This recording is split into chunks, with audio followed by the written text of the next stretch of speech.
We all know of fights where one party is plainly losing the contest, only to come back from the dead with a single swing of the fist or shin. It's exciting in the moment, but it's short-lived. Real joy comes from watching someone get the shit kicked out of them, adjust their game plan, and then will their way back into the contest with smarts and technique. Think of Stipe Miocic versus Daniel Cormier 2, and the way Stipe finally started targeting the body with the left hook in the 4th round. What about when Francis Ngannou used Cyril Gane's missed teep to enter on a takedown, and then began to place a major emphasis on wrestling for the rest of the fight to eventually retain the heavyweight championship? What about Robert Whittaker having to adjust his entire game plan when his knee blew out against Yoel Romero in their first fight? But my pick for greatest mid-fight adjustment has to be courtesy of our favourite Olympian, Henry Cejudo. Let's set the scene.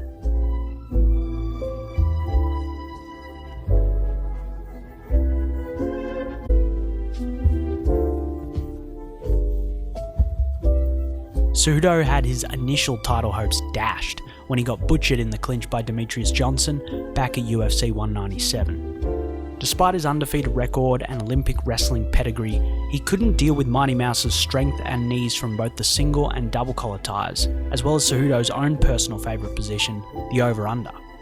And then, just under 9 months later, Cejudo suffered a second consecutive defeat, the hands of Joseph Benavidez. It was an absolute dogfight.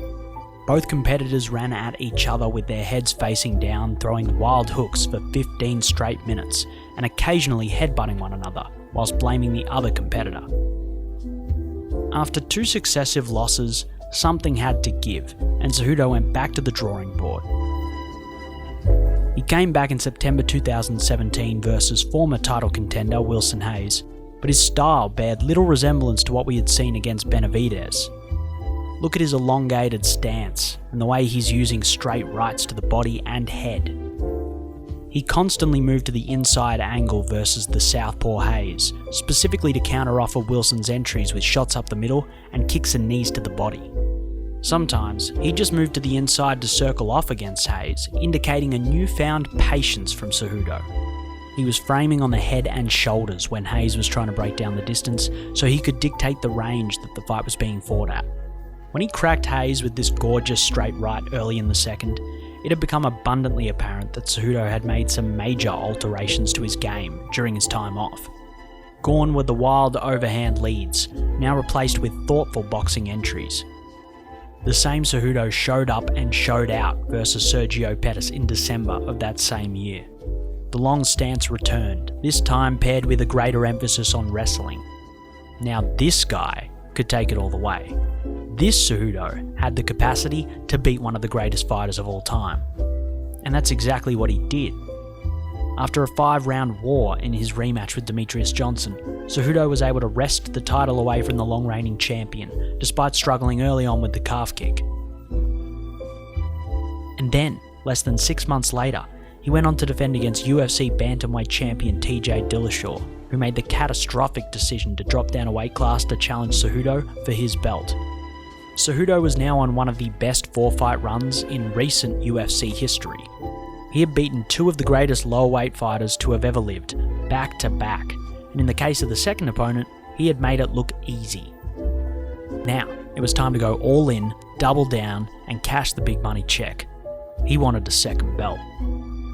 With Dillashaw testing positive for EPO in the wake of his loss to Cejudo, the UFC Bantamweight Championship was suddenly vacant. Cejudo was selected to fight Marlon Moraes for the belt at UFC 238. Moraes was himself on an incredible 4-fight run, having beaten John Dodson, Aljamain Sterling, Jimmy Rivera and Rafael Assunção in just over a year. You couldn't book a better fight for an unclaimed title. To preface the fight itself, it's worth noting that Moraes, next to Rafael Fiziev and Edson Barboza, is one of the fastest low and switch kickers that we've ever had the pleasure of watching in mixed martial arts. As such, with his longer, karate-esque stance, Cejudo seemed a prime mark for Moraes' best weapons. In the first exchange of the fight, Cejudo was immediately chopped down with a hard low kick, and forced to concede ground with every subsequent threatened or thrown kick. When Cejudo tried to fire back, Moraes responded with his trademark rapid-fire hook and uppercut offense, as well as counter kicks. When he switched to southpaw, Cejudo was kept wary by the inside low kick and struggled at landing the straight left on the open side. All in all, round 1 was not a pleasant frame for Cejudo. In between rounds, Cejudo's corner emphasised some important points. You're staying in his kicking range. You're either backing up and he's throwing, or you're just kind of standing there. When you back up, you got to meet him in the middle. When he throws, you throw. Go as he goes, and we punch our way in, all right? The changes weren't immediate. Cejudo was forced to give ground on a high kick attempt, and then was chopped down with the inside low kick. But then, a small exchange seemed to indicate that something was different. Cejudo marches into the pocket, puts his head parallel with the floor, muffles Moraes' counter uppercut attempt, and comes up with a left hook. It doesn't look like much, but it gets Marlon's attention. Henry then marches him down again, leaps in with a right hook, and slips low enough to avoid the counter. He does the same again a few seconds later, but eats the uppercut. In both of these two exchanges, Cejudo doesn't really land anything hard, but Marlon is forced to get on the back foot. Cejudo reverts back to his longer stance, but there's been a shift. After a few more low kicks, Henry decides he's had enough. He swings hard on the overhand right and eats a high kick, and then goes heavy with the same shot immediately afterwards, again whiffing. That same right overhand lead gets thrown to back Moraes up, and it works a treat.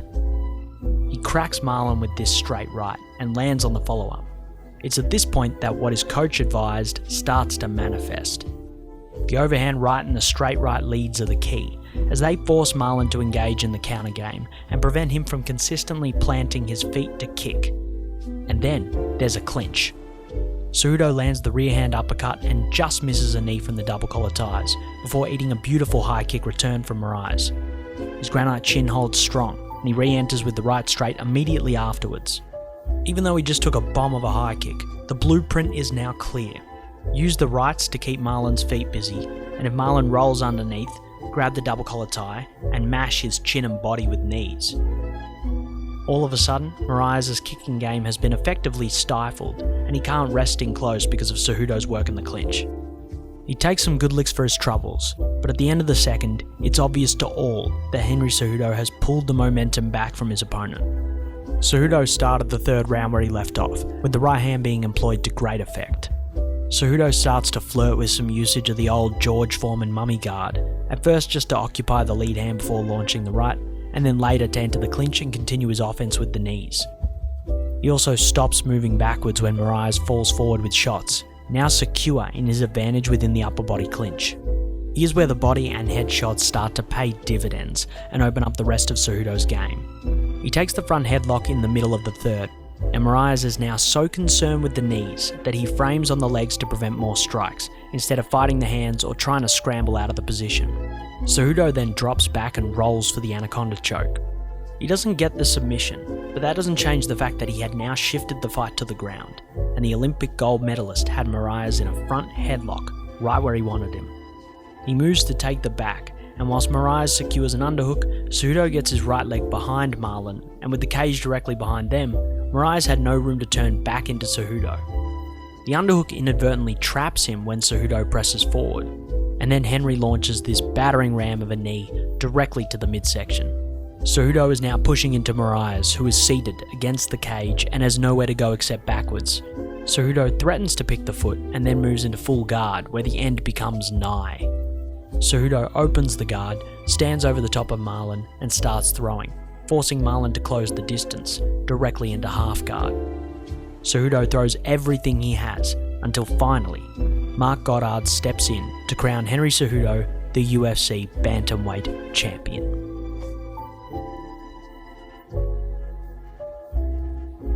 From a disastrous first round to a dominant third round stoppage, Joe Rogan said it best. It looked like the loss was inevitable.